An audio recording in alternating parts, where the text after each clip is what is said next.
जिस समय शरीर में घुटने में दर्द होने लगे, कमर में, पीठ में, सिर में, हाथ में, कहीं पर भी कोई रोग सताने लगे, तब महादेव का स्मरण कर कर शिव जी पे एक लोटा जल चढ़ाकर आचमन करना प्रारंभ कर दीजिए।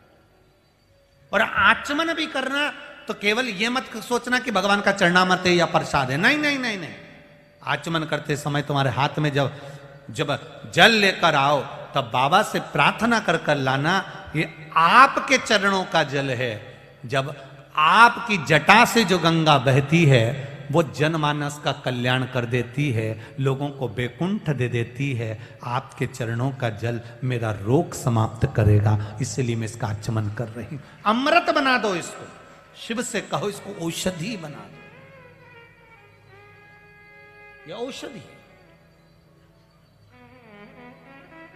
एक बात कहना चाहेंगे, आप लोग अपने स्मरण में कभी रखिएगा, सारे देवताओं का स्नान कराइए, उसका चरणामृत, उसका भाग ग्रहण करिए।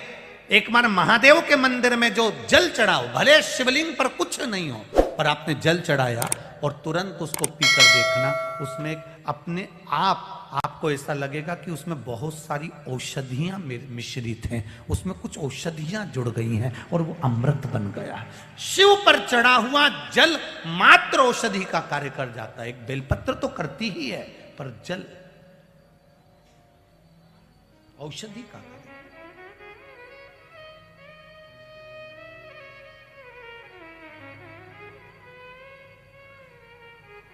दुख कटता कैसे? भजन से।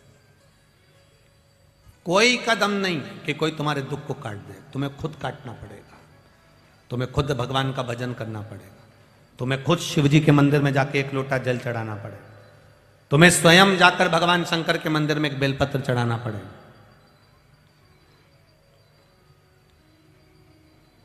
तुम उसके दरवाजे पर जाओगे तो वो तुम्हारे दरवाजे पर आएगा। तुमने कुछ दिया है तो कोई कुछ देगा।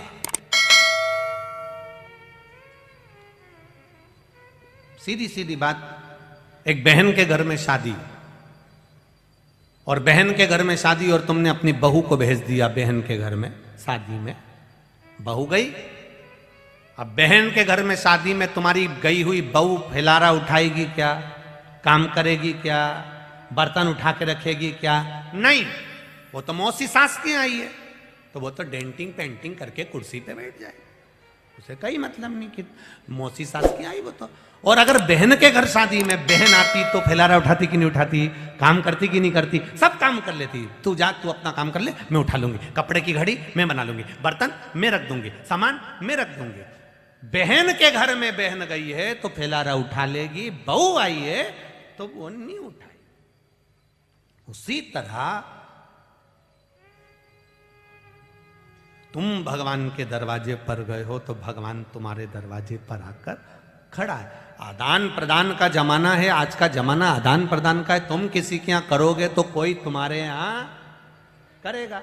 आज अगर ये बहेड़िया परिवार ने देख लिया कि साहब इनने बहुत सेवा करी, उनने बहुत सेवा करी, अब उनके घर में शादी आएगी तो बहेड़िया परिवार जाके खड़ा होगा कि नहीं होगा? अरे बोलो तो जम के, खड़ा रहना पड़ेगा कि नहीं पड़ेगा? अब इतने में इनकी पत्नी कह दे कहाँ चल दिए, अरे वो उनके अपने समाज में उनके यहाँ कार्यक्रम है, तो तुम ही सब जगह जाओगे तो जाना पड़ेगा। अपने यहाँ भागवत हुई थी, शिव पुराण हुई थी, तो मैं खड़े रिया, और वो खड़ा रिया तो मुझे भी खड़ा रहना पड़ेगा। उसी तरह भगवान की कथा में तुम आकर खड़े हुए, भगवान की कथा में मंदिर में तुम आकर खड़े हुए, तो भगवान पार्वती जी भी कह दी कहाँ जा रहे हो? भगवान के वो मेरे मंदिर में लोटा लेके आता था, इसलिए मुझे भी उसके दरवाजे पर अमृत लेकर जाना पड़ेगा, क्या पहुंचना पड़ेगा। तो तुम इतनी रात को जा रहे हो भगवान के, वो भी 1:30-2 बजे तक लोगों को पानी पिलाता रिया, तो मुझे भी तो रात के जाना पड़ेगा। वो भी मुझे पुकार रहा था रात्रि के समय पर, तो मुझे भी जाना पड़ेगा। अंत समय प्रभु आना पड़ेगा, वचन दिया तो निभाना पड़ेगा। आए ना आए प्रभु उठो कभी अंत समय प्रभु जाना पड़ेगा।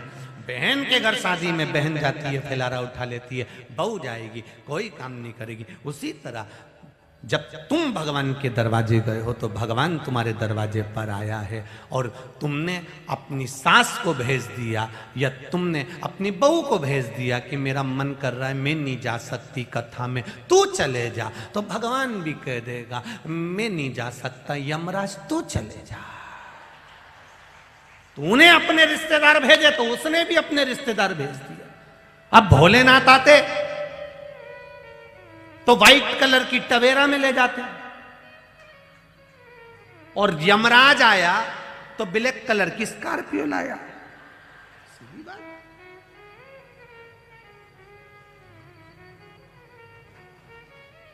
पर इन दोनों में भी एक और है, एक और है। इन दोनों के बीच में व्हाइट कलर की टवेरा और बोलो बोलो ब्लैक कलर की स्कॉर्पियो में भी, इनके बीच में भी एक और है। कहा जब मेरे भोलेनाथ को जाने में देरी हो जाती है तो नाथ मेरे शंभू कह देते हैं नारायण मैं समाधि में लीन हूं, मेरे भक्त को लेने तू चले जा, तेरे भक्त को लेने में चले जा।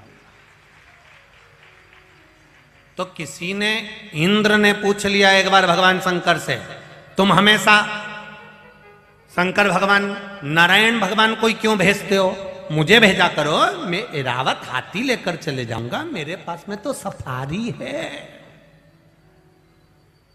मैं सफारी ले जाऊंगा, मैं अच्छी वाली गाड़ी ले जाऊंगा, और मेरे पास तो बहुत बड़ी गाड़ी पड़ी है, खूब जोरदार, मेरे पास तो ट्रक भी रखा है, तुम बोले तो वो को ले जाओ। भगवान बोले नहीं, भगवान नारायण जाएंगे। तो किसी ने एक दिन पार्वती जी ने पूछ लिया कि तुम क्यों जा रहे हो, तुमने नारायण को क्यों भेज दिया। शंकर भगवान बोले हरी तुझे मालूम नहीं है, बड़ोदरा में बहुत ट्रैफिक जाम रहता है तो टू व्हीलर कहीं से भी निकल जाती है, इसलिए मेरे भगवान के पास में फोर व्हीलर है, यमराज के पास फोर व्हीलर है, और मेरे नारायण के पास में टू व्हीलर है, कहीं से भी आता है और आकर लेकर चले जाता है, बहुत चतुर है वो। उसने कहा ये कहीं से भी निकल सकती, हमने देखा, हम बत्ती चुराई, ये चुराया नहीं है, ये हमको लेके आता वो अभी, और माँ रोज हम देखते कि माँ लाल बत्ती, हरी बत्ती लाल बत्ती पे हमको ले जाके खड़ा कर दे, और टू व्हीलर वाले इतने होशियार वहां से घूम के उधर से चले जाते। हमने तो इससे भी कहा, अभी से भी हमने कहा तेरे पास भी हो तो कहीं की बुलेट मुलेट लिया दादा, अपन भी ऐसे टू व्हीलर से धड़ से निकल के फट पहुंचा, 20 मिनट लगे यहाँ आने में, कम से कम 10 मिनट में अपन मार।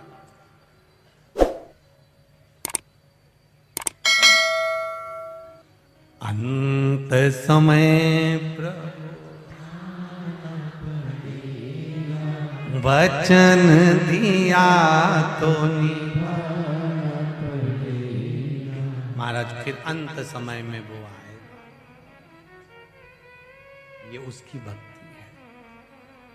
आपके भीतर भक्ति का बल बढ़ गया, और भक्ति के बल पर तो परमात्मा भगवान राम चाहते तो अयोध्या में बैठकर या वन में रहकर भी रावण को मार सकते थे और सीता को ला सकते थे। रावण को मारने के लिए राम नहीं गए थे, वो तो शबरी अम्बा तप में लीन थी, रोज झाड़ू लगाती थी, वो शबरी के लिए मेरे राम को वन में जाना पड़ा था। भक्तों के लिए भगवान बन जाते हैं, भक्तों के लिए भगवान लीला करते हैं। लोग कहते हैं भगवान कृष्ण को द्वारका जाने की क्या जरूरत थी, बताओ कंस के सम्मुख में भगवान कृष्ण को रण छोड़ बढ़ने की जरूरत क्या थी, युद्ध का मैदान से भागने की जरूरत क्या थी। भगवान ने एक एक लीला को कर कर मेरे राम और कृष्ण ने आपको दिखाया है कि संसार में आए हो तो संसार की सारी लीलाओं का स्मरण करना पड़ेगा। संसार में आने के बाद, इस संपूर्ण ब्रह्मांड में आने के बाद में आपको अपने जीवन की कुछ कुछ जो जीवन के पहलू हैं उनका स्मरण करना पड़ेगा।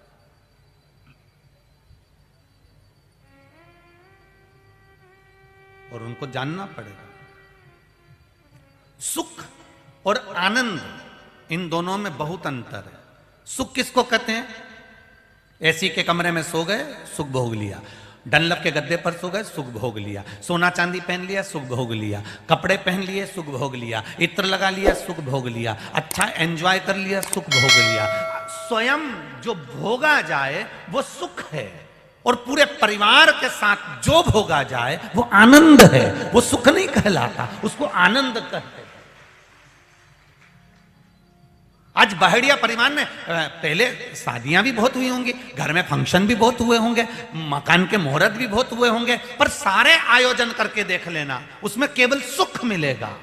और जो शिव महापुराण की कथा तुमने करवाई है, पूरी समाज, पूरे नगर, पूरे गांव, पूरे शहर के लोगों के साथ में मिलकर जो करा है, ये सुख नहीं, इसको आनंद कहते हैं, जो संपूर्ण जगत के उद्धार के लिए कराया, संपूर्ण विश्व के कल्याण हेतु कराया। ये आनंद है। धन कमाकर एकत्रित किया जा सकता है, सुख प्राप्त किया जा सकता है, पर आनंद परमात्मा जब तक कृपा नहीं करता तब तक आप आनंद की अनुभूति नहीं कर सकते, तब तक आनंद नहीं प्राप्त हो सकता। अपने भजन के बल को बढ़ाइए, इस डिब्बी की सुंदरता पर मत जाइएगा। आत्म कल्याण का कुछ विषय ध्यान दीजिए। खूब कमाओ, एंजॉय करो, अपने जीवन को अच्छे से जियो। हम आपसे ये भी नहीं कहेंगे कि तुम मुंह पे साबुन मत लगाओ, नेट क्रीम मत लगाओ, तुम तो खूब लगाओ, मना नहीं है। अगर एक बार में पूरा क्रीम भी अगर डाल के पोत लो तो पोत लो, हमें कोई दिक्कत नहीं। पर निवेदन केवल इतना सा है कि क्रीम की चमक 2 महीना, 3 महीना, 15 दिन, 8 दिन, 10 दिन रहती है, और अच्छे कर्म की चमक जिंदगी भर रहती है। ये अच्छा कर्म है।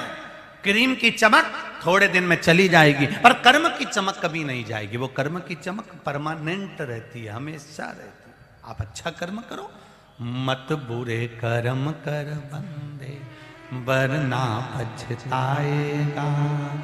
भगवान की आंखों से तो बच नहीं पाएगा, तो बच नहीं पाएगा।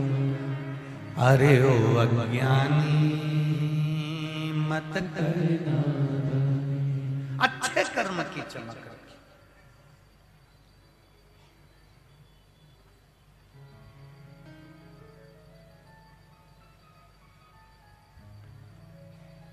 और जब अच्छे कर्म की चमक आपके पास में रहेगी तो जीवन में कहीं ना कहीं आपको कोई तकलीफ भोगना नहीं पड़ेगी।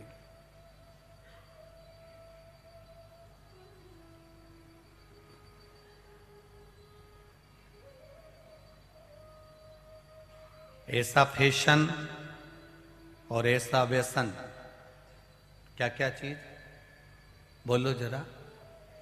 फैशन और व्यसन, व्यसन मतलब नशा आदि का आदि। ऐसा फैशन और ऐसा व्यसन कभी मत करना जिसमें अपने धर्म की और अपने धन की हानि होती हो। ऐसा व्यसन भी नहीं करना और ऐसा फैशन भी नहीं करना।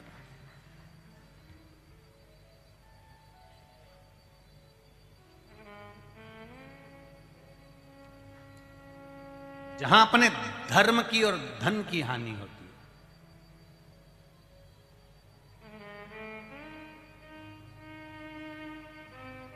भगवान की अविरल भक्ति, भजन, कीर्तन, स्मरण करो जितना बन सके। एक क्षण का मिले तो एक क्षण का करो, 2 क्षण का मिले 2 क्षण का करो।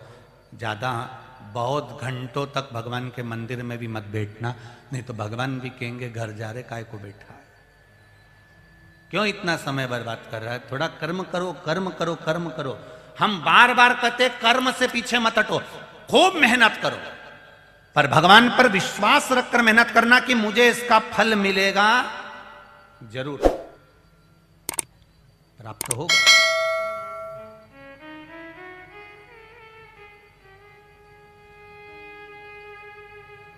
और जब वो फिर तुम्हारे कर्म के अनुसार तुम कर्म करोगे, तब वो फिर खजाना लुटाता है। तब वो फिर जब खूब खजाना लुटाने लगता है, फिर कोई कमी नहीं करता।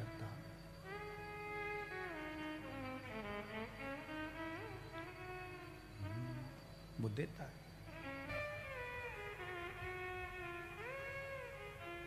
जीवन में अगर मनुष्य की देह जो मिली है हमको,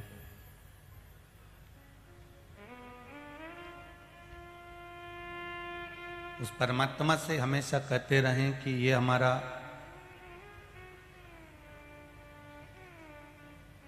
शरीर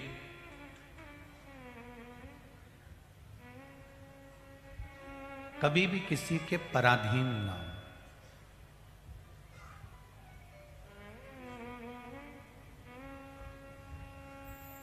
हम मृत्यु की सैया पर भी अगर पड़े हुए हैं तो अंत तक भी ये शरीर हमारा, हाथ पैर हमारा, शरीर हमारी इंद्रियां काम करती रहे।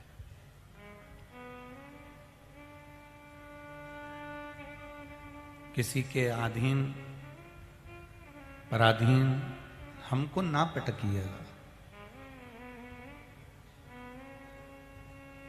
प्रभु से रोज प्रार्थना करो कि मेरा देश, मेरा राष्ट्र, मेरा भारत की भूमि, मेरा भारत देश और मेरा ये शरीर कभी किसी के पराधीन ना हो, स्वयं अपने बल पर जागृत रहे।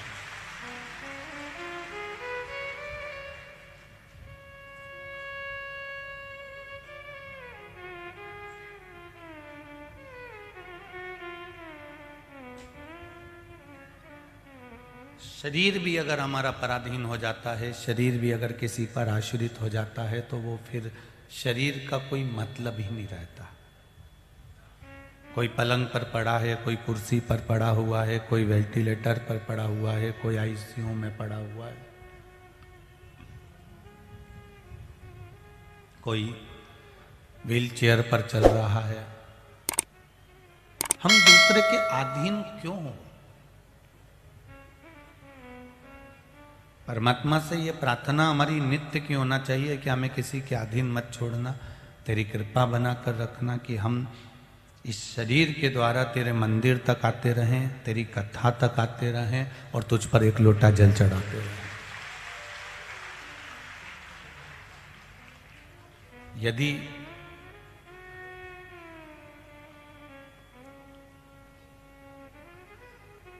कभी ऐसा लगे अपने जीवन में कि परमात्मा की ये शरीर हमारा बेकार हो गया और इसको पराधीन पटक रहे, पराधीन मत पटकना। मैं भजन करती रहूं, सत्संग करती रहूं, स्मरण करती रहूं, मंत्र जाप करती रहूं और आप ही के चरणों में मेरा ये चित्त, आप ही के चरणों में मेरा ये मन लगा रहे।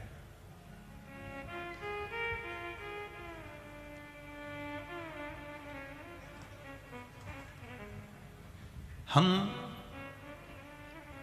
दुनिया की जितनी वस्तुओं को जोड़ते हैं, जितने सामग्री को जोड़ते हैं, जितने भी ठाट को जोड़ते हैं, ये स्वयं के सुख के लिए जोड़ते हैं। पर हम जब भगवान के भजन को जोड़ते हैं तो ये अपने आत्म कल्याण के लिए जोड़ते हैं।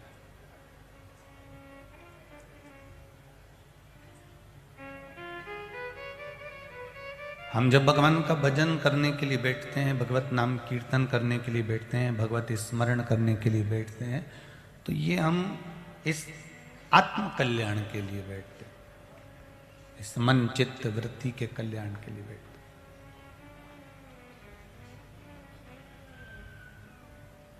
सोने की दुकान पर जाओ,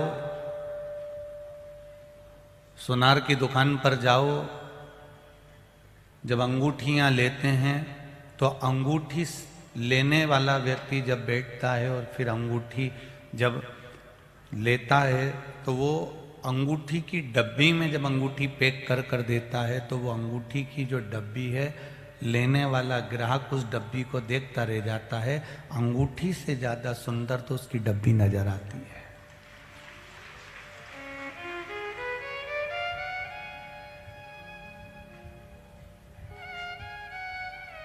डब्बी की कीमत ज्यादा है कि अंगूठी की कीमत ज्यादा है?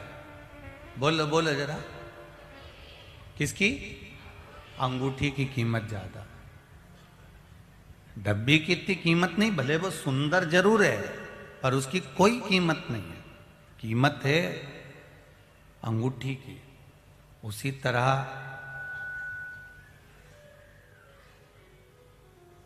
इस शरीर की कोई कीमत नहीं है, कीमत है तो इसमें जो श्वास रूपी अंगूठी फंसी हुई है, जो आत्मा रूपी अंगूठी फंसी हुई है, उस श्वास और उस आत्मा की कीमत। पर हम डब्बी को देखकर खुश हो गए, हम इतनी अंगूठी को देखकर खुश नहीं हुए जितनी डब्बी को देखकर खुश हुए। कितनी सुंदर है रे राम, कितनी बढ़िया है। उनका छोरा, उनकी छोकरी बड़ी सुंदर है, उनका डीकरा डीकरी बड़ी सुंदर है।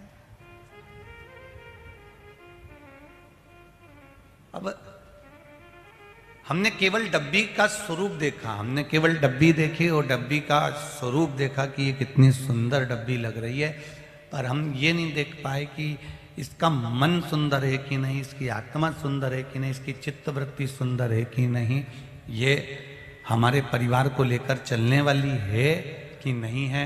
जिस लड़के के साथ लड़की को ब्याया जा रहा है, लड़का दिल से, हृदय से, आत्मा से सुंदर है कि नहीं, हम ये नहीं देख पाए। हमने केवल डब्बी देखी।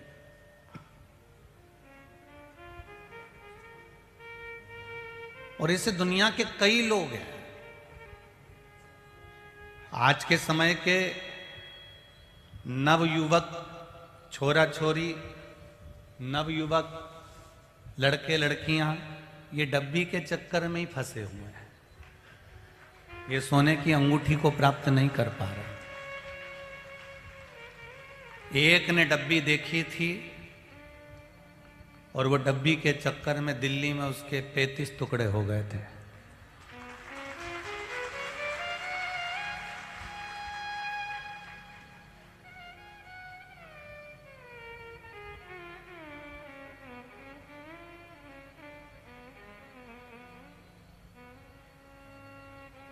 डब्बी बाहर से दिखने में सुंदर हो सकती है, डब्बी बाहर से भले मखमल की हो सकती है, किसी किसी डब्बी में तो ऐसा खोलो तो लाइट भी जल जाती है। देखी तुमने? देखी नहीं देखी है?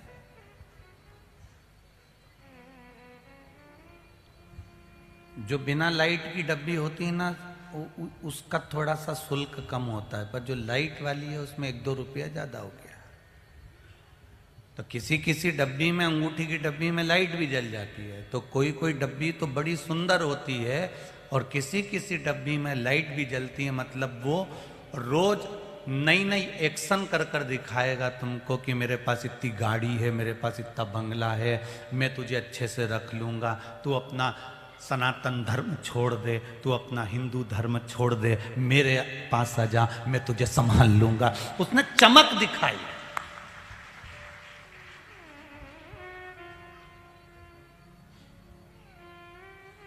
और जो लाइट वाली डब्बी होती है ना, तुम देखे ना, बहुत सारे लोगों को बहुत पसंद आती है। कितना बढ़िया डब्बी है, चेन की डब्बी, मंगलसूत्र की डब्बी, हार की डब्बी, अंगूठी की डब्बी, इसमें लाइट चमक रही है।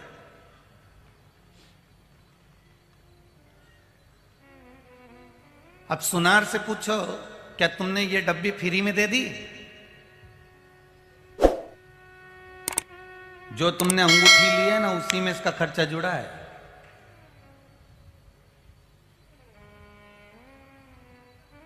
वो चमक दिखाकर तुमसे शादी जरूर कर लेगा, पर तुमसे कुछ पाने के लिए, अर्थात खर्चा निकालने के लिए ही तुमका प्रयोग करेगा, इससे ज्यादा कुछ नहीं कर सकता। अंगूठी से ज्यादा डब्बी सुंदर है, पर डब्बी पर आपका ध्यान नहीं जाना चाहिए। हमें अंगूठी से मतलब है साहब, हमारी अंगूठी कितनी सुंदर है, हमारी आत्मा, हमारा चित्त, हमारा मन, हमारी वृत्ति, हमारा हृदय कितना सुंदर है, उस पर आपका ध्यान जाना चाहिए।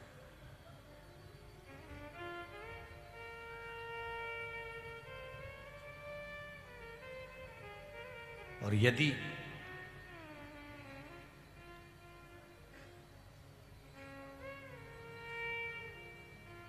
आपका चित्त आपका मन, आपकी बुद्धि।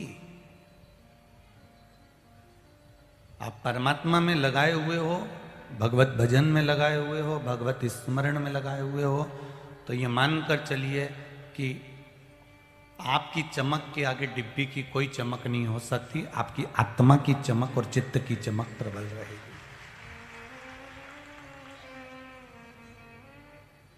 यहां पर इतनी सारी बहुएं बैठी हुई हैं,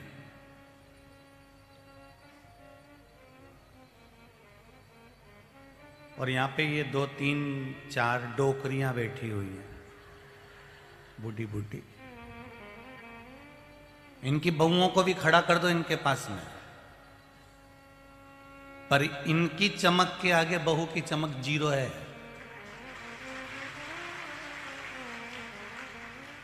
ओल्ड इज गोल्ड। इनका पहनावा, सिर पे पल्लू लेना, बोर, नथनी, हार, चुड़ला, पायल, करदोनी, और इससे बढ़कर है पति के प्रति मांग में भरे हुए सिंदूर का सम्मान।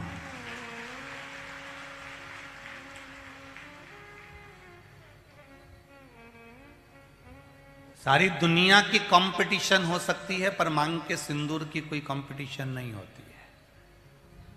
मंगलसूत्र किसी का 5,000 का होगा, किसी का 10,000 का होगा, किसी का 25,000 का होगा, किसी का 2,000 का होगा।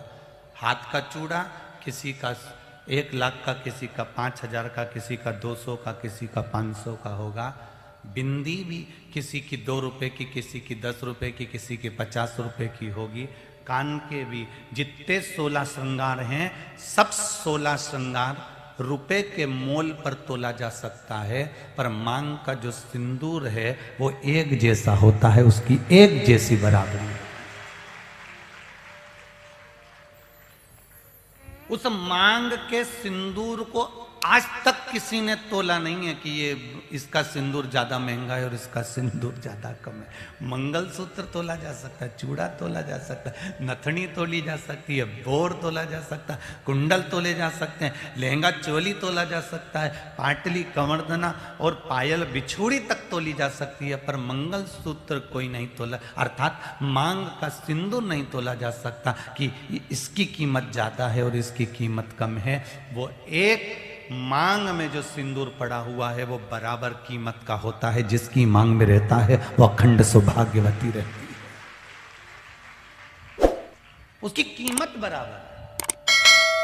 उसी तरह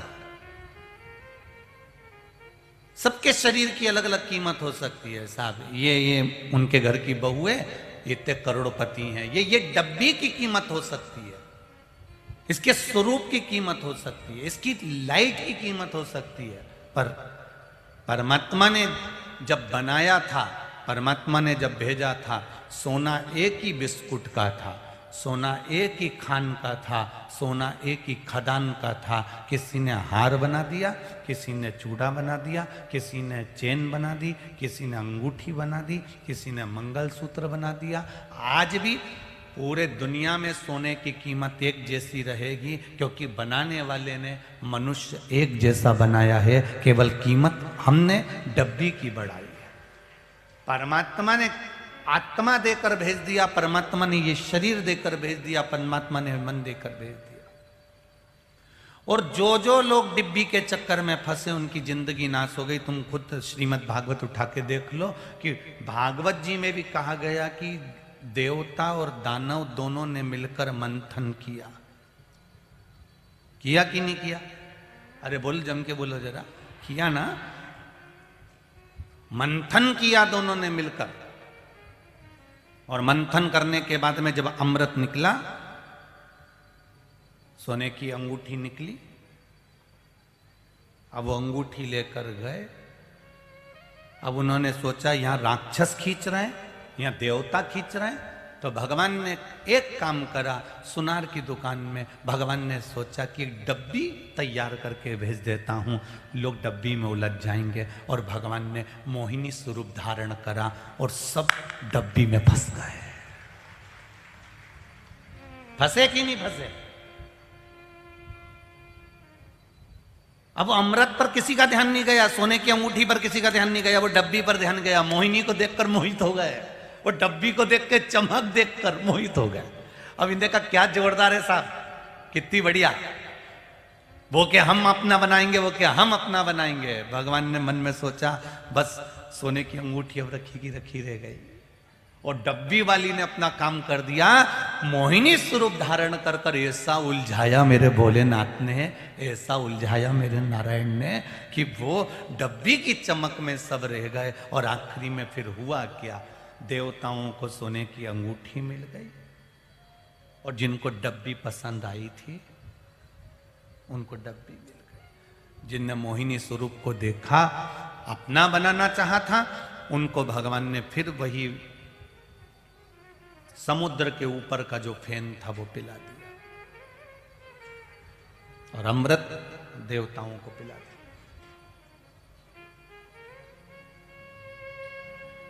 अपनी आत्मा की कीमत, अपने चित्त की कीमत, अपनी बुद्धि की कीमत, अपनी वृत्ति की कीमत को जानिए। और जिस दिन इस मन की कीमत को, इस शरीर की कीमत को, इस विचारों की कीमत को, इस हृदय की कीमत को, इस आत्मा की कीमत को, अपनी वाणी की कीमत को पहचान जाओगे, उस दिन जीवन की सारी सार्थकता पा जाओगे। अपने शब्दों को संभाल कर रखा करो, अपने शब्दों को हर किसी के सामने बड़बड़ा कर मत बोल दिया करो। जो ज्यादा बड़बड़ करता है, ज्यादा बोलता है, उसकी कीमत घटती चली जाती है। कौवा दिन भर काऊ काऊ करे तो उसको कोई नहीं सुनता, पर कोयल कभी कभी बोलती है तो लोगों को अच्छा लगता है कि बोली है तो उसका आनंद होगा। कोयल बोली है मतलब कोई मौसम आने वाला है, कोयल बोली है मतलब जरूर कुछ होने वाला है, कोयल बोली है मतलब आम पक गए, कोयल बोली है मतलब जरूर कोई फल पका हुआ मिल गया है। अर्थात उसके बोलने पर कीमत है।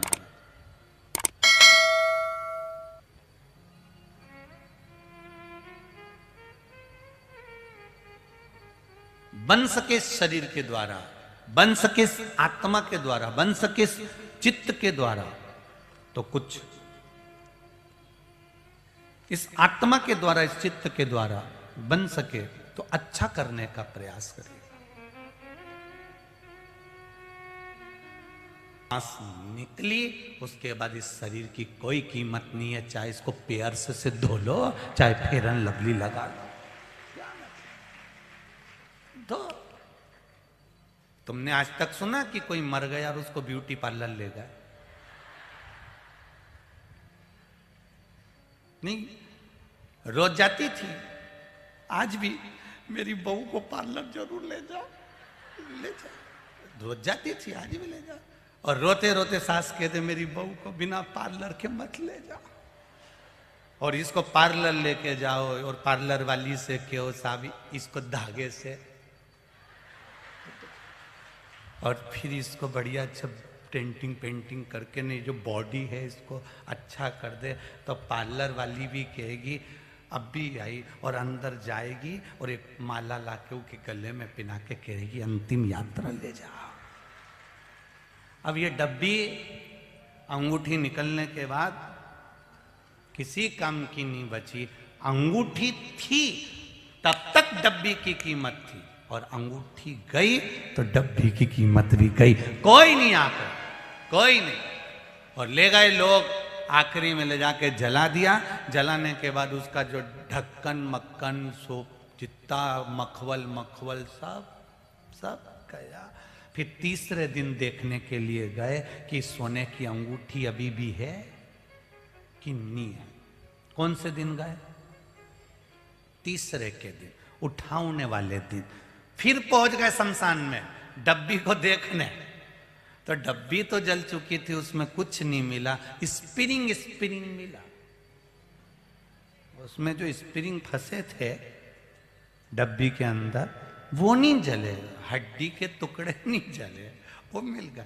तो इन्होंने कहा चलो हड्डी के टुकड़े अर्थात स्प्रिंग ही ले चलो, कहीं बाद में काम आ जाएगा। तो स्प्रिंग ढूंढ लाए, वहां से हड्डी के टुकड़े लिया। तो परिवार वालों ने कहा काय को लिया है रे, ऐसी डब्बी अपन दूसरी बार अंगूठी खरीदेंगे तब ले आएंगे, जाओ पटक जाओ।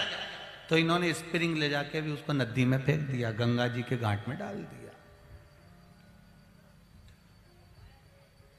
अब सब डब्बी को याद कर रहे, इतनी बढ़िया थी, छोरे ने तोड़ दी। इतनी बढ़िया थी, लाइट लगी थी, इसने छोड़ दी, इसने तोड़ दी। सब एक दूसरे से बात कर रहे, पर अंगूठी का स्मरण नहीं कर रहे कि वो आत्मा कितनी अच्छी थी जिसने ये शिव महापुराण की कथा करवा दी। वो डब्बी कितना, डब्बी पर मत जाओ, उस अंगूठी पर जाओ, उस अंगूठी पर कि वो आत्मा कितनी शुद्ध थी। काव्य ने ये शिव महापुराण की कथा करवाई है। काव्य पर मत जाओ, काव्य के रूप में जो आत्मा बहड़िया परिवार में आई थी उसको साधुवाद दो कि उसने ये कथा करवा दी। अंगूठी कितनी अच्छी थी, वो अंगूठी को देखा जाए,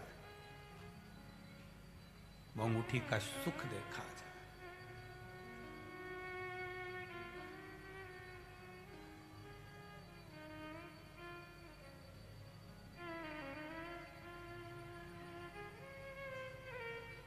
बाप और बेटे का प्रेम किसको कहते हैं, कल हमने जाना है इस बहड़िया परिवार में। एक कथा बहड़िया परिवार को नहीं मिल रही थी, पर केवल इस काव्य के कारण ये कथा देना पड़ी और ये कथा हुई, वो काव्य के कारण हुई।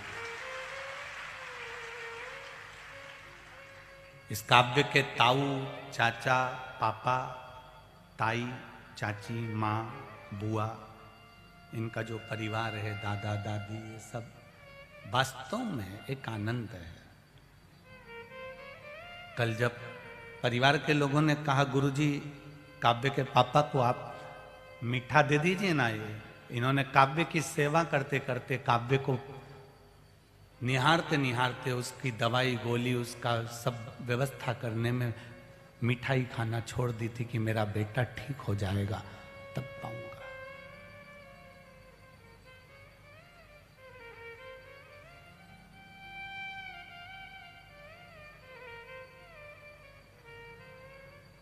काव्य उस समय पर गया, सब कुछ क्रम हो गया, पर देखा जाए तो काव्य की आज मूल विदाई है कि वो जो आनंद के साथ इस कथा के लिए बार बार पापा मुझे कथा सुनना है, पापा मुझे कथा सुनना है। मैंने शिव पुराण पढ़ी है बाबू, पापा आज सियोर वाला महाराज ने यह कहा था, मैंने उसको शिव पुराण में ढूंढ लिया, आज शिव पुराण में मैंने यह पढ़ा है।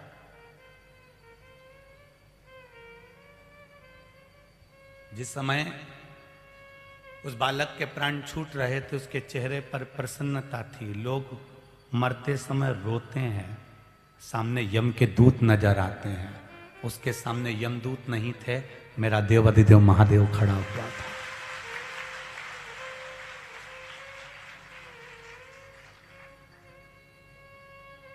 स्नेह था, एक पिता और पुत्र का प्रेम, एक माता और पुत्र का प्रेम क्या होता है, ये बहड़िया परिवार ने सीखा है।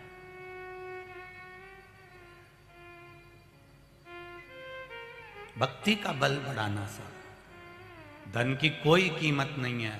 कोरोना महामारी में सबके पास में करोड़ों का धन था, करोड़ों का धन होने के बाद भी एक वेंटिलेटर नहीं मिल पा रहा था, आईसीयू के रूम में एक पलंग नहीं मिल पा रहा था। करोड़ों का धन भले तुम्हारे पास में हो, पर उस धन से बड़ा धन है जो आपने ये शिव महापुराण की कथा कराकर इतने लोगों की सेवा करी है। ये पूंजी आपकी कभी खत्म नहीं होने वाली।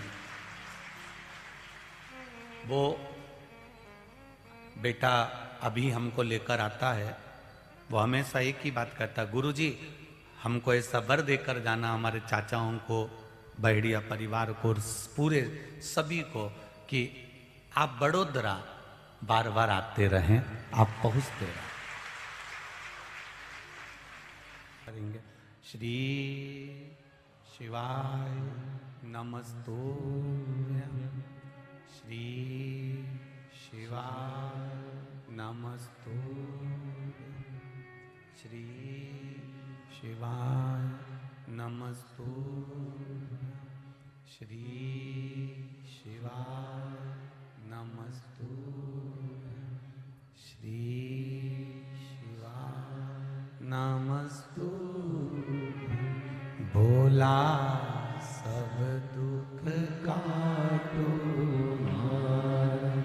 ओम भोला सब दुख काटो।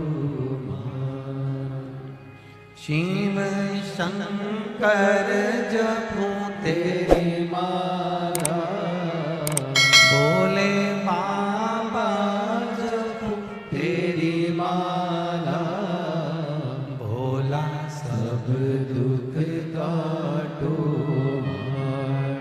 ओ भोला सब दुख काटो। शिव कथा कर रही है, भगवान शंकर का संवाद कर रहा। आपका भजन, आपकी भक्ति आपके पूर्व कर्म के पापों को भी काट देता। अच्छा देखिए, कर्म का भोग तो स्वयं भोगना, कोई दूसरा तो भोगने वाला नहीं है। अपने को खांसी आएगी तो अपन को ही खांसना पड़ेगा, अपने को छींक आएगी तो अपने को ही छींकना पड़ेगा। अपन बीमार होंगे तो दुख भी अपने को ही भोगना पड़ेगा। और अपने लिए भजन भी, बोलते जाओ जरा, अपने को ही। एक भजन वो भी होता है, कोई मर जाता है तो घर की बहुएं एकादशी देती है। छोटी बहू ने 2 एकादशी दे दी, किसी ने 5 दे दी, किसी ने 4 दे दी। अब ईमानदारी से बताओ, जो मरने वाली थी वो तो चली गई, अब तुमने एकादशी दी तो उसको मिली कि नहीं मिली, इसकी गारंटी क्या है? पर जो मरी, अगर उसने एकादशी करी होगी तो उसको किसी की एकादशी की जरूरत नहीं, उसकी खुद की एकादशी उसको तार दे।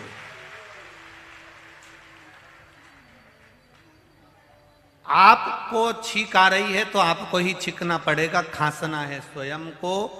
उसी तरह दुख आया, दांत में दर्द हुआ तो झेलना तो इसी को पड़ेगा। हाथ में लग गई तो झेलना अपने को ही पड़ेगा, कोई दूसरा नहीं झेलता। उसी तरह अपने भजन को भी अपने को ही करना है, कोई दूसरा नहीं कर सकता। मरने के बाद अगर कोई गीता जी सुना रहा है तो समझ लो कि ये दूसरा क्यों। अच्छा तुम ईमानदारी से बोलना रिजी जियो, और जितने भाई लोग बैठे हैं यहाँ पर सब मन से भाव से बोलना। अपने कुर्ते की बटन अपन खुद लगाएं तो ही अच्छी लगे ना, बोलो तो जम के। और अपनी हाथ काम नहीं करे और पांव काम नहीं करे और दूसरा बटन लगाए तो कितना बुरा लगे साहब। मेरा शरीर अगर भगवान अच्छा रखता तो मैं अपने हाथों से कुर्ते की बटन लगा लेता, अपने हाथ से तैयार हो जाता। पर शरीर भगवान से कहना हमारा भजन हम स्वयं करें, ऐसी कृपा करना में हमारे बत्तल का कोई दूसरा करे वो श्रेष्ठ नहीं। हमारे भजन को हम स्वयं करें, हमारे कीर्तन को हम स्वयं करें, हमारी भक्ति को हम स्वयं धारण करें। अगर एक दूसरे को देते ना अपना दुख। कुंती कौन थी भगवान कृष्ण की? बोलो बोलो, बुआ। जिनका भतीजा द्वारिका का नाथ, जिनका भतीजा स्वयं भगवान, जिनका भतीजा स्वयं द्वारिकाधीश, उसके बाद भी कुंती मैया को भोगना पड़ा कि नहीं भोगना पड़ा? बताओ। पति मर गया, पति मर गया, 5 बच्चों को लेकर वन वन डोलती फिरी, अपने बच्चों को लेकर जंगल जंगल वन वन फिर रही है। भगवान आते हैं बीच बीच में द्वारकाधीश। पर वन वन फिर रही है। अब भगवान की बुआ थी, चाहते तो भगवान 2 मिनट में बस ऐसे चुटकी बजाते और बुआ का दशा बदल जाता। कौरव और पांडवों के युद्ध की जरूरत पड़ती क्या भगवान को? अपने बुआ के लड़कों को देखते भगवान कि मेरे बुआ का बेटा इतना दुखी है, युधिष्ठिर, नकुल, सहदेव, अर्जुन, भीम इतने दुखी हैं, भगवान एक चुटकी बजाते और सारा युद्ध समाप्त हो जाता, सब काम हो जाता। पर बुआ से मिलने जरूर आते थे, पर बुआ का दुख काट कर नहीं गए। अर्जुन से मिलने जरूर आते थे, पर अर्जुन का दुख काट कर नहीं गए। भगवान कृष्ण ने एक ही बात गीता में कही, अर्जुन कर्म प्रधान है, तुम्हारे कर्म का भोग तुम्हें भोगना पड़ेगा और बुआ तुम्हारे कर्म का भोग तुम्हें भोगना पड़ेगा, कोई नहीं काट सकता। तो बुआ ने कहा, एक कृष्ण, इस कर्म के भोग को मैं भोगूंगी, पर ये कटेगा कैसे, कटेगा कैसे? भगवान ने कहा, बुआ अगर दूध ज्यादा गर्म है तो उसको थोड़ी देर ठंडा करने के लिए रख दो, एक प्लेट में डालकर ऐसे ऐसे हिला दो, हिलाने के बाद थोड़ा सा फूंक मार दो, दूध ठंडा हो जाए, धीरे धीरे फिर उसको पी लीजिए। उसी तरह जब दुख, कष्ट, बीमारी, रोग, तकलीफ ये कर्म के अनुसार मिलती है, ये आएगी जरूर, पर याद रखना, फूंक मारना, थोड़ा पंखे के नीचे रख देना, थोड़ा प्लेट में डालकर हिला देना, उसका मतलब है दुख, तकलीफ, कष्ट आए तो भगवान के भजन की फूंक मारते रहो और दोनों हाथों से प्लेट को हिलाते रहो, ताली स्मरण करते रहो, थोड़ी देर पंखे के नीचे रख दो, मतलब शिव पुराण में जाकर बैठ जाओ, थोड़ा कष्ट, थोड़ा दूध जो गर्म है वो ठंडा हो जाएगा, थोड़ा कष्ट कम हो जाएगा। दुख तो आएगा, कष्ट तो आएगा, कहीं का महाराज तुमसे कह दे कि मैं तुम्हें मरने नहीं दूंगा, कहीं का महाराज तुमसे कह दे कि नहीं तुम्हारा एक दुख नहीं आएगा, तो ऐसा महाराज कहीं का मिल जाए तो हमको भी मिला देना। हम भी ऐसे महाराज को ढूंढना चाह रहे हैं कि कोई कह दे कि तेरी जिंदगी में दुख ही नहीं आएगा। रामकृष्ण परमहंस जी स्वामी विवेकानंद के गुरु, जिनके गले में कैंसर हो गया था, ध्यान है आप लोगों को, जिनके शरीर में बड़ी बीमारी हो गई, रामकृष्ण परमहंस जी स्वयं स्वामी विवेकानंद के गुरु, और वो रामकृष्ण परमहंस जी जिनके सामने मां दुर्गा, शारदा भवानी, मां आद्य शक्ति देवी उनके सामने खड़े होकर बात करती थी, रे रामकृष्ण कैसा है रे बाबू, तू ठीक तो है ना बबुआ। रामकृष्ण परमहंस के सामने देवी स्वयं खड़ी होकर बात करती थी, पर रामकृष्ण परमहंस के सामने खड़ी रहती थी मां जगत जननी, और रामकृष्ण परमहंस से कहती थी तेरे को रोग हो गया है, बीमारी हो गई है रामकृष्ण, मालूम है तेरे को? हाँ माँ, बीमारी तो हो गई है माँ, पर माँ मेरे कर्म का भोग तो मुझे ही भोगना पड़ेगा। अब इतने बड़े रामकृष्ण परमहंस जी थे, चाहते तो कोई बीमारी ना आती, कोई कष्ट ना आता, पर कर्म जो पूर्व समय का करा है उसका भोग तो मनुष्य की देह में भोगना पड़ेगा।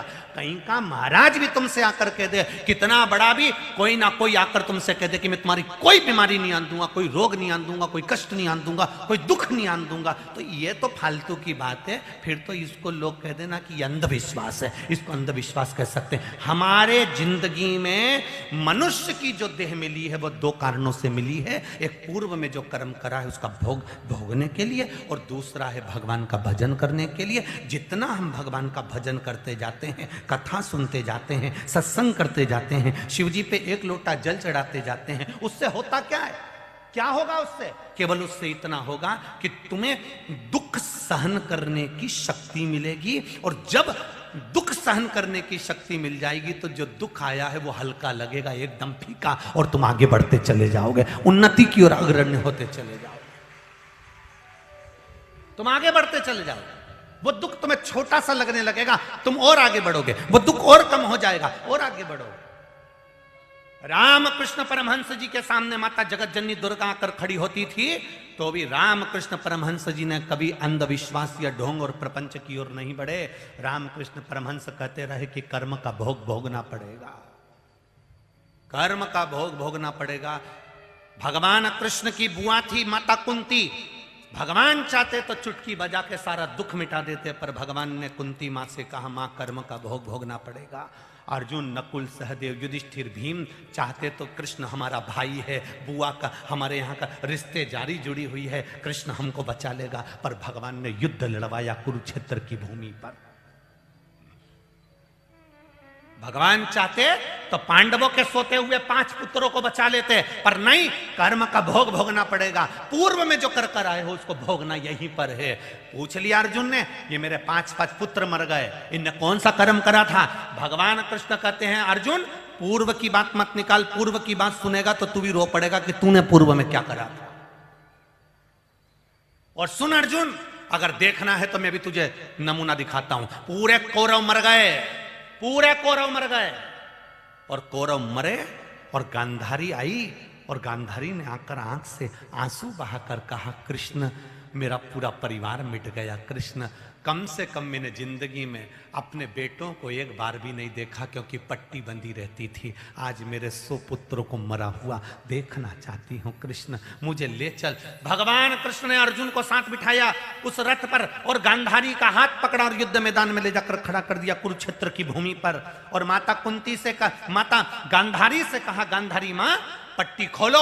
माता गांधारी ने जो आंख की पट्टी खोली तो उनकी दृष्टि सबसे पहले बेर के पेड़ पर गई, बोर के पेड़ पर। उस बेर पर, उस बोर पर जब दृष्टि गई तो गांधारी उस बेर को तोड़ने लगी। तोड़ने के लिए हाथ ऊंचा करा, इतनी देर में हाथ नहीं जाता तो एक शव को पकड़कर लाई, फिर दूसरे शव को पकड़कर लाई। धीरे धीरे सारे शवों का ढेर लगाया, गांधारी उस पर खड़ी हो गई और बेर खाने लगी। नीचे उतरी, कन्हैया से कहा कन्हैया मेरे बेटों का दर्शन करा दे। भगवान कृष्ण ने कहा गांधारी मां, जिनके ऊपर तुम चढ़कर खड़ी हो, जिनको पांव से कूच रही हो, ये तुम्हारे वो मरे हुए 100 पुत्र हैं, उनके ऊपर चढ़कर तुम बेर खा रही हो। गांधारी बिलक कर रोने लगी, कृष्ण मैंने पूर्व में ऐसा क्या कर दिया था जो मुझे आज भोगना पड़ रहा है? मां पूर्व का मत पूछ, फिर रोएगी, फिर कहता हूं तुझको। मां कहती है नहीं, मुझे बता कि मैंने पूर्व में क्या करा था। अरे गांधारी, पूर्व में बड़ी सुंदर तू राजकुमारी थी, तेरी सुंदरता के आगे सब फीके थे। एक हाकिम तेरे यहाँ आ गया और उस हाकिम ने कहा राजकुमारी जी मैं तुम्हें बुढ़ापे तक सुंदर बनाने की दवा दे सकता हूं और तुम बुढ़ापे में भी सुंदर दिखोगी, कभी बुढ़ी नहीं होगी। तो तुमने कहा बनाओ दवा। हाकिम ने कहा राजकुमारी जी दवा बनाने के लिए थोड़ी हिंसा करना पड़ेगी, भले हिंसा कर दो पर दवा बनाओ। तब हाकिम से राजकुमारी जी तुमने पूछा दवाई के लिए क्या चाहिए मुझे बता। तो उस हाकिम ने कहा मुझे 100 केचुए ला कर दो। 100 केचुए ला कर दिए, तुम्हारे हाथ से तुमने ला कर दिए और तुम्हारे सामने वो केचुओं को पीसा गया, कूटा गया। वो केचुए जो कूटाए पिसाए लोंदे गए उससे दवाई बनी और तुमने शरीर पर लगाया और तुम सुंदर तो हो गई राजकुमारी जी। वो 100 केचुए जो तुमने हाकिम को दिए थे और मरवाए थे, वो 100 केचुए तेरे गर्भ से जन्म लेकर तेरे सामने मरे पड़े हैं। ये तेरे कर्म का भोग है, ये तेरे कर्म का भोग है। अर्जुन सोचे कि मेरा भाई है कृष्ण, मेरे सखा है कृष्ण, मेरे को संभाल लेंगे, युद्ध लड़ने की जरूरत नहीं पड़ेगी। तो यह कर्म का भोग है, भोगना पड़ेगा।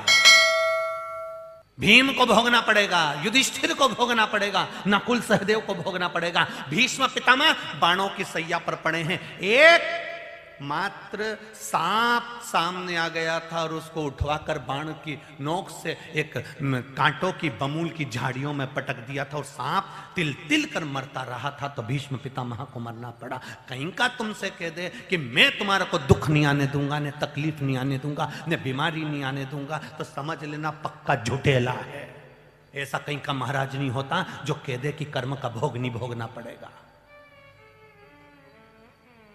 कर्म का भोग तो भोगना पड़ेगा, पर भगवान के भजन के साथ में, शंकर जी को एक लोटा जल चढ़ाने के साथ में, शिव की स्तुति करने के साथ में, भगवत भजन करने के साथ साथ में, कलयुग में राम नाम और कृष्ण नाम का स्मरण करने के साथ में हमारा जो दुख है वो आएगा जरूर, पर कट जाएगा।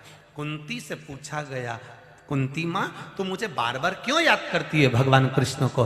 तब कुंती ने कहा, जब तू मेरे सामने आता है तो मैं दुख को भूल जाती हूँ। जब जब शिव पुराण तुम्हारे सामने टीवी पर आती है तुम भी दुख को भूल जाते हो। भगवान करुणा करना चाहते, हमारे कर्म का भोग हमको भोगना है, हमारे दुख को हमें भोगना है, और जब हमारे दुख को हमें भोगना है तो वो भजन के बल पर उसको काटना चालू करो। एक लोटा जल शिव जी को चढ़ाकर उस दुख को काटना प्रारंभ करो। भगवान शंकर की पूजन कर कर, एक बेलपत्र समर्पित कर कर उस दुख को काटना चालू करो। दुनिया में कोई तुम्हारे दुख को नहीं काट सकता, केवल तुलसीदास जी ने लिखा, कलयुग केवल नाम आधारा।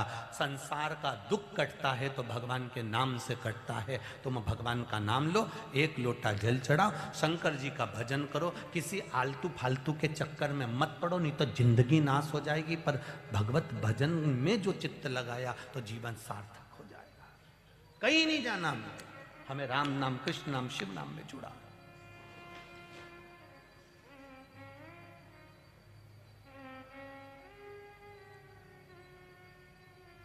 अपने चित्त को भगवान तक लेकर जाना। आप सब लोग शिव महापुराण की कथा में आए हो।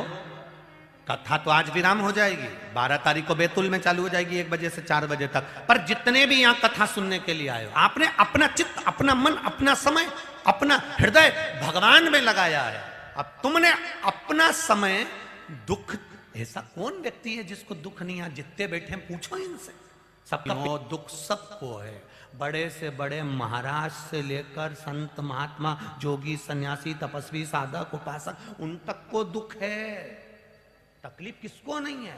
बस संत, भगवंत, भगवान के भजन में उस दुख को निकाल देते हैं, फिर सुख की घड़ी आ जाती है। आप कथा सुनने के लिए बैठे हो, शिव महापुराण की कथा को श्रवण कर रहे हो, भगवान के मंदिर जा रहे हो, देवालय जा रहे हो, शंकर की कथा को अपने जीवन में उतार रहे हो, तो इतना याद रखना कि दवाई ज्यादा कड़वी होती है तो उसको पानी से निगल लेते हैं, दुख ज्यादा है तो शिव महापुराण से निगल लेते हैं। बस दुख को निगलने की एक तरीका है भगवान का भजन, भगवान का कीर्तन, भगवान का स्मरण। इसको नहीं छोड़ना।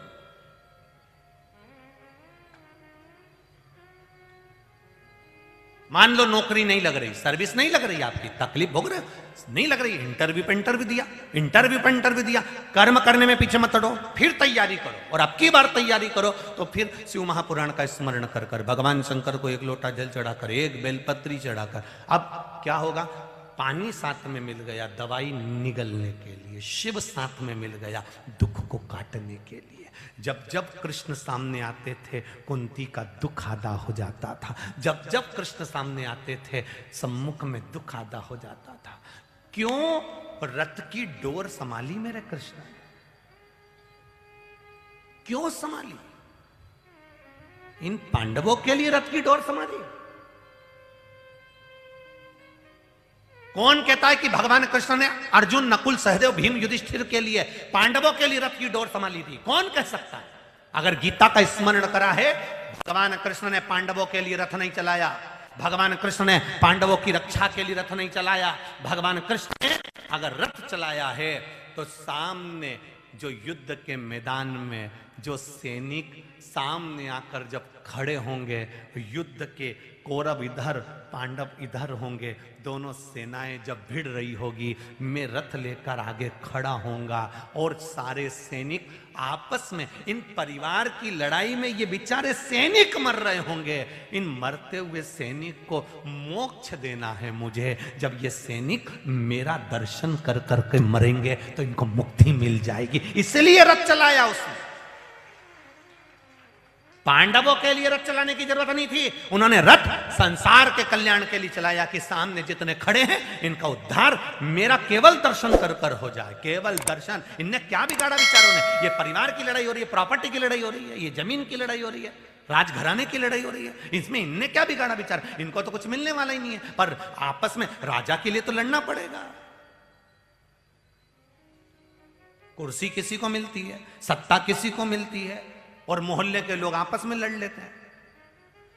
क्यों लड़ना? इनके कल्याण के लिए मैंने सम्मुख आया।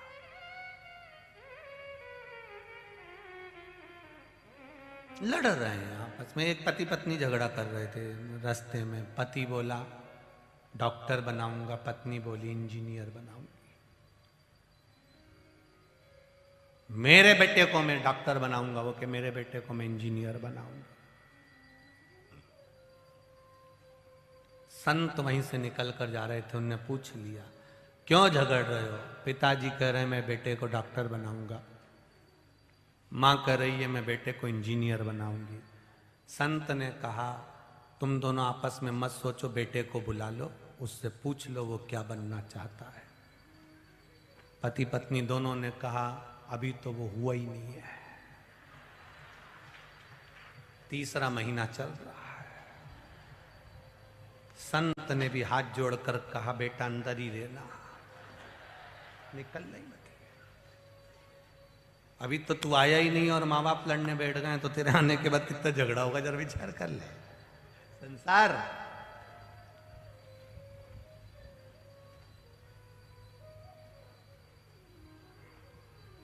भगवान से कहा करो सांवरिया सेठ,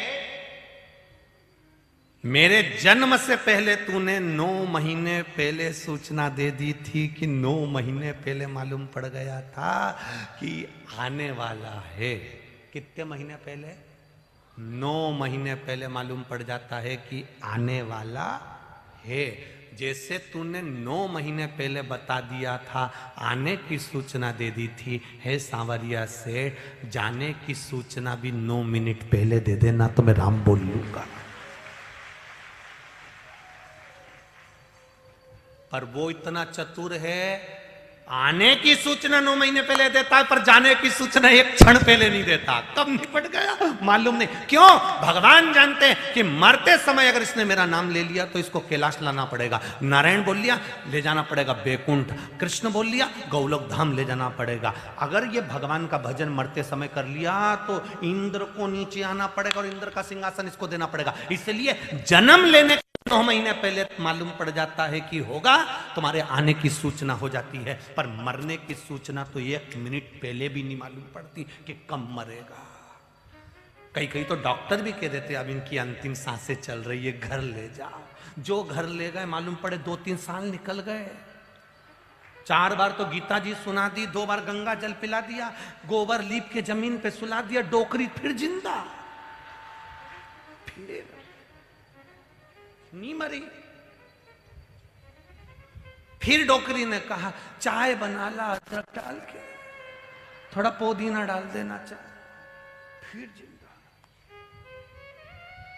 और खूब कहा था बड़े बड़े विद्वानों ने इनकी तो खूब लंबी उम्र है, खूब जिएंगे, खूब जिएंगे। मालूम पड़ा साइलेंट अटैक आ गया। साइलेंट अटैक मतलब जानते हो तुमको? मालूम ही नहीं पड़ा। कल ही तो इन्होंने बहुत अच्छे से ढोकला खाया था, कड़ी ढोकला बहुत अच्छे से खाया, 3 मठरी भी खाई थी। रात को बोले मेरे को 1 गिलास दूध दे दे, मैंने दूध भी दे दिया। फिर बोले मेरे को 4 बिस्कुट ला दे, बिस्कुट भी दे दिया। सवेरे मालूम ही नहीं पड़ा कब चले गए। साइलेंट।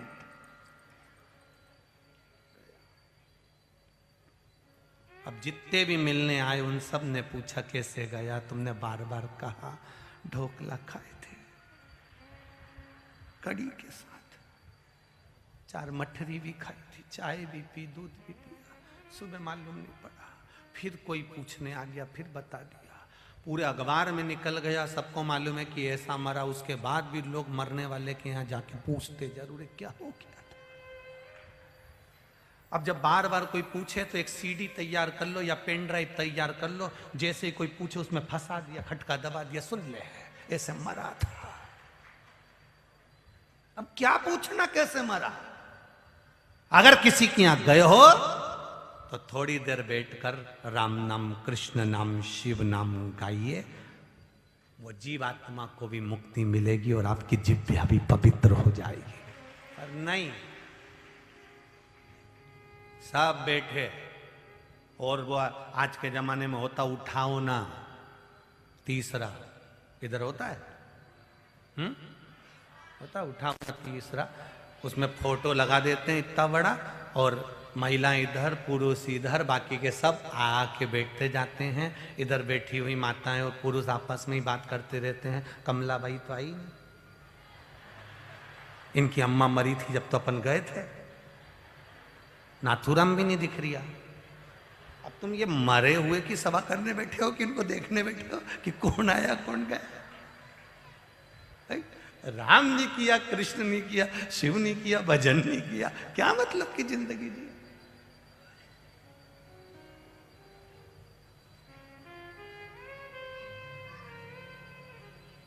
कौड़ी कौड़ी माया जोड़ी के नर तूने काहे को माया जोड़ी, ओ नर तूने काहे को माया जोड़ी। क्यों आए? हमारे दुख हमको काटना है, अपना छींकना अपने को है, अपना खांसना अपने को है, अपना दर्द अपने को सहना है, तो अपना भजन भी बोलो जम के अपने को करना है। राम नाम, कृष्ण नाम, शिव नाम अपने को लेना, कोई नहीं काट सकता। कुंती बुआ के दुख नहीं काट सके भगवान। राम जी के ऊपर कितना दुख पड़ा, राम जी ने काटा नहीं, अपने कर्म का भोग काटना। सीता जी ने एक चिड़िया को कैद में रखा तो माता जानकी को कैद में रहना पड़ा। बाली को छुप कर मारा था तो उस बाली ने कृष्ण अवतार में आकर पूरा हिसाब पूरा करा। जरा नाम का व्याघ्र बनकर भगवान कृष्ण के पांव में बाण मारा। हिसाब तो वापिस करना ही पड़ेगा।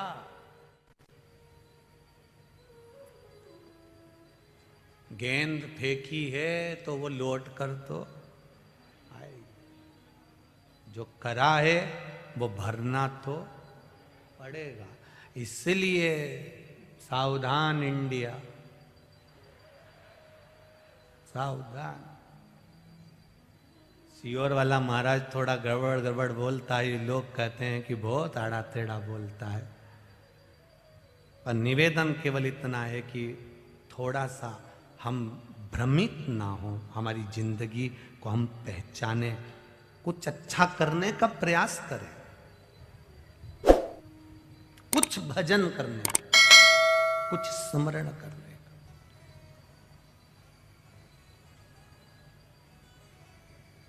और जब भजन का बल बढ़ जाएगा तो ये दुख अपने आप कटना प्रारंभ होगा।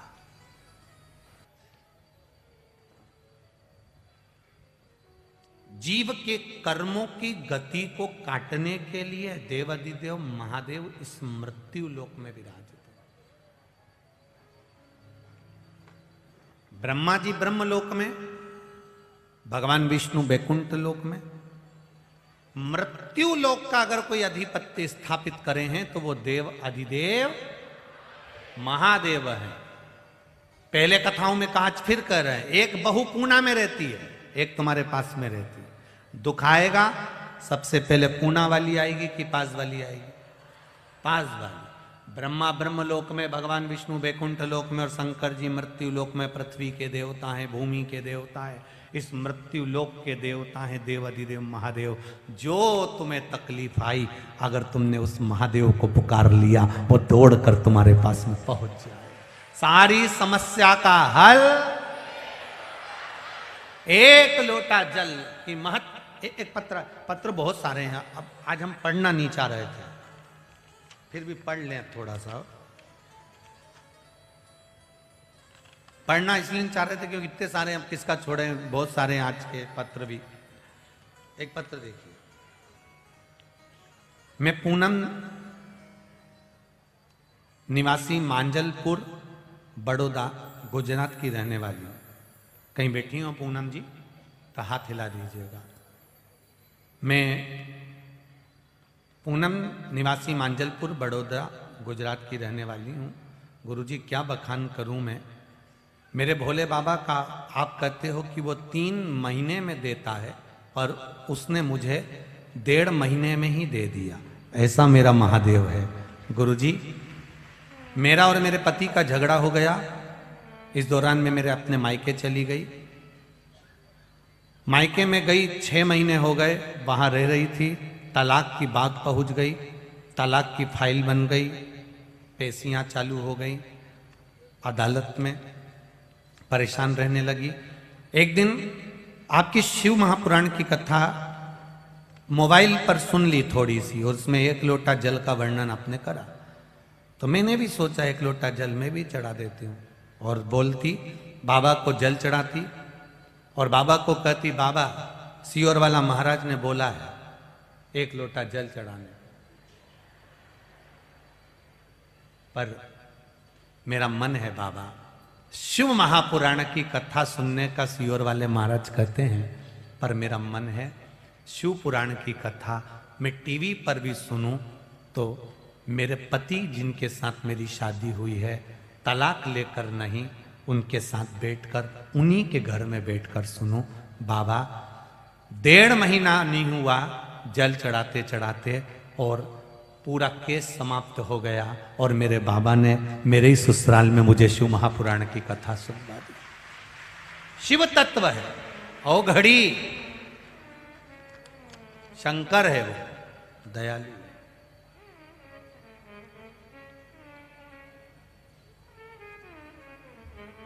अब दिल से उसको पुकारेंगे, वो दिल से आएगा। हाँ, दुख अपना है तो महादेव भी तो काटने वाला अपना है, उसको अपना मानकर करोगे तो जरूर काटेगा वो दुख आपके। आप भगवान के मंदिर जा रहे हो, कई लोग ऐसे होते हैं जो कि कई लोग तो परीक्षा लेते हैं भगवान महादेव की। हमने सियोर वाले महाराज के मुंह से सुना था, ऐसा करके देखती हूँ हो जाएगा तो ठीक। परीक्षा सियोर वाले महाराज की नहीं होती है। परीक्षा हमारा कुछ ना बिगड़ेगा, तुम्हारी शान जाएगी, पकड़ लो हाथ त्रिपुरारी, नहीं तो डूब जाएगी। हमारा क्या बिगड़ेगा, हमारा कुछ नहीं बिगड़ने वाला। वो तो महादेव, मेरे देव अधिदेव महादेव, मेरे भोलेनाथ, मेरे शंकर, मेरे तकालदर्शी, मेरे कैलाशी, मेरे अविनाशी, मेरे शिव, वो जानते हैं कि मुझ पर भरोसा रखकर कथा कहता है, और दुनिया इस पर भरोसा नहीं मुझ पर करती है।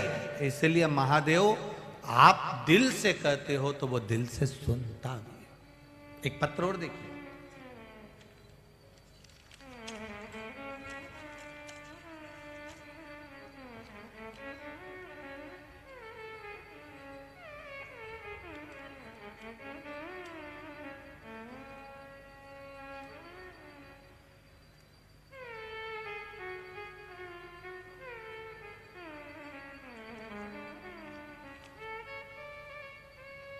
मेरा नाम अर्चना मनीष कुशवाहा है। मैं उत्तर प्रदेश के जिला जालौन तहसील कोंच के नया पटेल नगर में रहने वाली हूँ। यहाँ कथा सुनने आई हूँ। कहीं बैठी हो तो हाथ हिलाइएगा। महाराज शिव कथा कह रही हूँ। मैं यह कथा मेरी दीदी संतोषी पटेल उनके सुझाव से लगभग 8 महीने से देख रही हूँ। प्रत्येक कथा में पूरे भाव से सुनती हूँ। सारी समस्या का हल 1 लोटा जल, जिसका पालन मैं करती हूँ। और बाबा की कृपा ऐसी हुई गुरुदेव, शिवलिंग पर चढ़ाए हुए जल का मैं क्या वर्णन करूँ। मुझे थायराइड थी, दवाइयाँ चल रही थी, आराम बिल्कुल नहीं था। पर शंकर भगवान पर चढ़ाया हुआ जल आचमन करना प्रारंभ करा तो मेरी थायराइड ठीक हो गई। दवाइयां लेना बंद करी हैं। मेरे शिव जी ने मुझे संभाल लिया। ये ओघड़ी है शिव। एक नीचे उन्होंने और एक अच्छी लाइन लिखी है, 4 नवंबर देवउठनी एकादशी के समय आपने जो हल्दी वाला उपाय बताया था उसे मैंने किया, और दूसरे दिन जब मैंने देखा बाबा की कृपा से मेरा वो कार्य पूर्ण हुआ। गुरुजी आप कहते हो इस कार्य को, हल्दी वाला जो उपाय था आपने कहा था कि 1 साल में इसका रिजल्ट मिलेगा, पर मुझे बाबा की कृपा से 1 महीने के अंदर उसका रिजल्ट प्राप्त हो गया। ये शिव तत्व है, ये शंकर, ये अवघड़ी है। तेरी कृपा बिना न हिले एक भी अणु, लेते हैं श्वास तेरी कृपा से तनु। और विश्वास रखकर कहता हूं, जितने लोग कथा सुन रहे हैं बड़ौदा की इस पावन धरा पर, और जितने लोग आस्था चैनल और फेसबुक पर कथा सुन रहे हैं, यूट्यूब पर सुन रहे हैं, ये मेरा विश्वास कहता है, मेरा महादेव का विश्वास कहता है, ये मेरे शिव का विश्वास कहता है।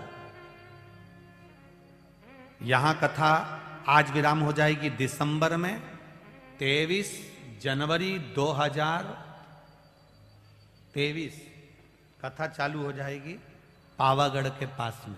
मेरा विश्वास कहता है इन पत्रों में अगला पत्र आपका भी वहां पर मिलेगा, मुझे निश्चित है। एक पत्र आपका भी आएगा कि मैंने कथा सुनी थी, गुरुजी कह रहे थे 3 महीने में बाबा कृपा करता है। पंडाल में बैठकर कथा सुनने का लाभ क्या है, उसके सामने बैठकर कथा का रसतत्व का लाभ क्या है, उसके दरवाजे तक जाने का लाभ क्या है, वो कथा ही बता सकती। हम तो कहकर चले जाएंगे और 15-20 मिनट बचे होंगे, कथा कही, हम अपने घर, तुम अपने अपने घर, हम वहां जाकर अगली कथा की तैयारी करें। तुम आराम से ढोकला खा, आराम से, फिर हम वहीं से तुमसे बैतूल में पूछ लेंगे केम छो, तो तुम बता देना, मजा छे। ठीक है,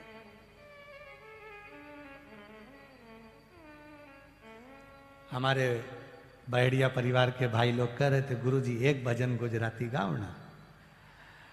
हमने इनसे कहा हम गा तो देंगे, परंतु उसका मतलब क्या है ये समझने में हमको 2-4 कथा लग जाएगी, और कहीं का शब्द कुछ निकल गया तो बड़ी आफत खराब हो जाएगी। हम हमारे गुरु परिवार का भजन जरूर थोड़ा बहुत जानते हैं, उसमें थोड़ी बहुत गुजराती है हमारे गुरु परिवार के भजनों में, हम वो भले गा सकते हैं। ज्योतिर्लिंग के रूप में वर्णन किया, सोमनाथ जी का वर्णन करते हुए कहा भगवान चंद्रदेव को काया का रोग हो गया।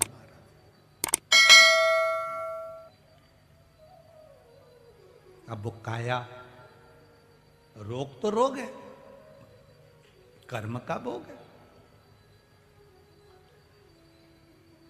चंद्रदेव को काया का रोग हुआ तो वो देवऋषि नारद से बात कर कर शंकर भगवान की आराधना में लगे। अब बहुत ध्यान देना ये 12 ज्योतिर्लिंग के चरित्र पर, कहीं नहीं भटके। शरीर में रोग है, डॉक्टर को दिखाओ, जांच कराओ, और जांच कराकर डॉक्टर को दिखाने के बाद दवाई जब लो तो एक बार मेरे देव अधिदेव महादेव कुंदकेश्वर महादेव से जरूर कहो मेरे बाबा, मेरे शंभु शरीर में ये रोग हो गया है, मेरे बाबा आप संभाल लेना, मुझे अच्छा कर देना, मेरे शिव कृपा कर देना। हाँ दीदी बोलिए।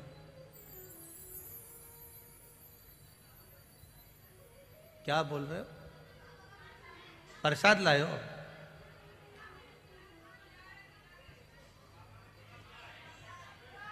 बाबा ने दिया है,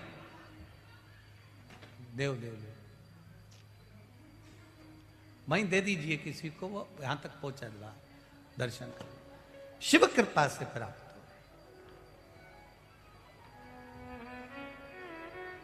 हो। भगवान शिव की उदारता से।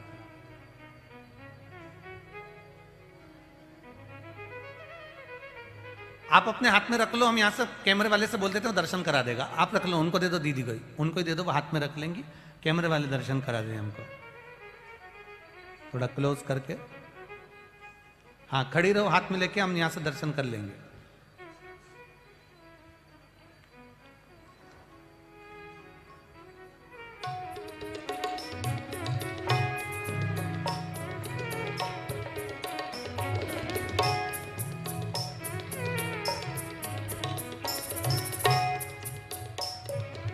भगवान शिव का शिवलिंग का ही स्वरूप आपको बाबा ने दिया, उसके लिए बहुत बहुत बाबा का भाव आनंद के साथ में विराजिए। श्री शिवाय नमस्तुभ्यं। शंकर कृपा, शिव उदारता, शिव की करुणा, उसकी उदारता बिना नहीं। महाराज शिव महापुराण की कथा कर रही है। रोग आए, बीमारी आए, डॉक्टर के पास भी जाओ, जांच भी कराओ, दिखाओ भी, पर साथ में कुंदकेश्वर महादेव का, मेरे शंकर भगवान का स्मरण कर कर उस औषधि को शिव जी से कहकर पाओ बाबा रोग बड़ा भारी है, बीमारी बहुत बड़ी है, पर आप संभाल लेना, मुझे ठीक करना है आपको, आपका भजन करता हूं और कहीं नहीं जाता, 10 जगह में जानता नहीं, 1 लोटा जल भरता हूं, आपके मंदिर पहुंच जाता हूं, बस आप संभाल लें,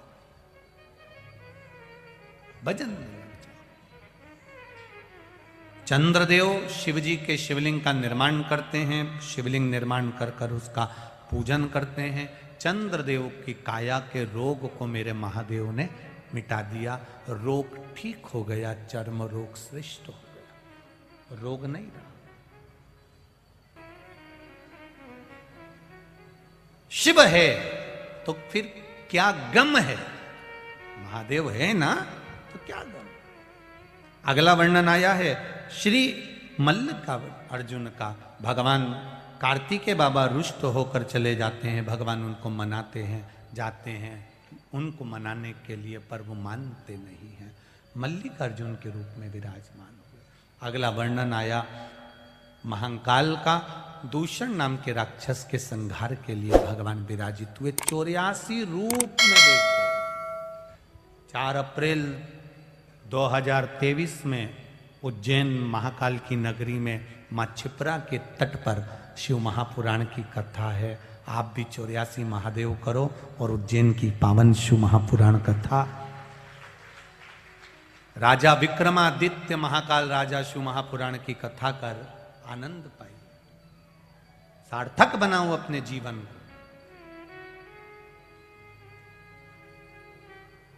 महाराज अगला वर्णन आया है, ओमकारेश्वर बिंद नामक पर्वत ने तप कर कर शिव जी को प्राप्त करा। केदारनाथ जी का वर्णन आया, नर नारायण ने तप कर कर भगवान शिव को प्राप्त करा। फिर भीमाशंकर, कुंभकर्ण की धर्म पत्नी करकटी का पुत्र भीम का भगवान ने संहार कर कर भीमाशंकर के रूप में विराजमान हुए। अगला वर्णन है काशी विश्वनाथ, मनु शत्रुपा ने तप कर कर शिव जी को प्राप्त किया। फिर त्र्यंबकेश्वर गौतम बाबा पर गौ हत्या का दोष लगा दिया था लोगों ने। ईर्ष्या रखने वाले, जलन रखने वाले, ईर्ष्यालु जो लोग होते हैं वो प्रयास करते हैं कि आपको किस तरह से गर्त में पटका जाए। वो ये प्रयास नहीं करते कि आपका नाम कैसे आगे बढ़ाया जाए, वो प्रयास करते हैं कि कुछ भी ऐसा करा जाए जिससे ये नीचे आ जाए।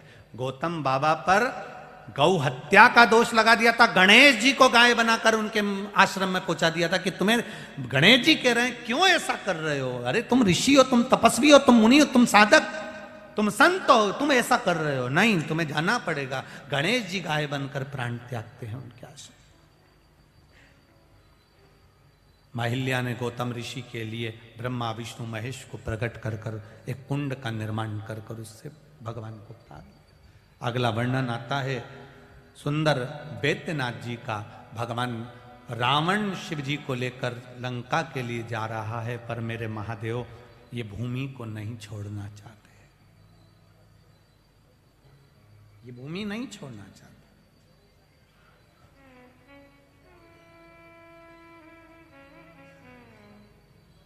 सौभाग्य है हमारा जो सनातन हिंदू धर्म मिला, और सौभाग्य से भी बड़ा सौभाग्य है जो भारत वतन मिला। ये सौभाग्य से भी बड़ा सौभाग्य है कि भारत वतन मिला है हमको।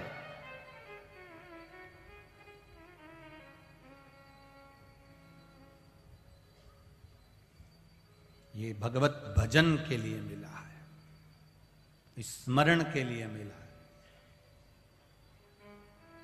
विदेश में लोग मरते हैं तो डेड बॉडी कहलाती है एक्सपायर,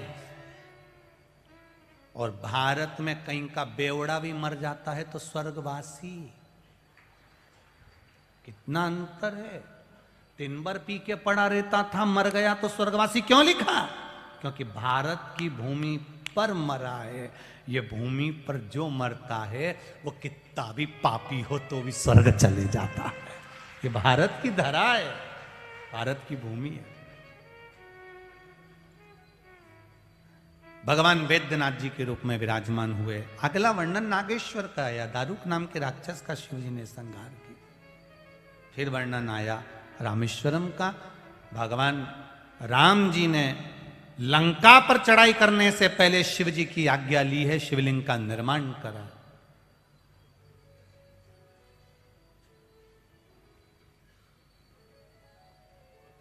और शिवलिंग का निर्माण किया, उसकी पूजन करी। भगवान रामेश्वरम के रूप में विराजमान हुए।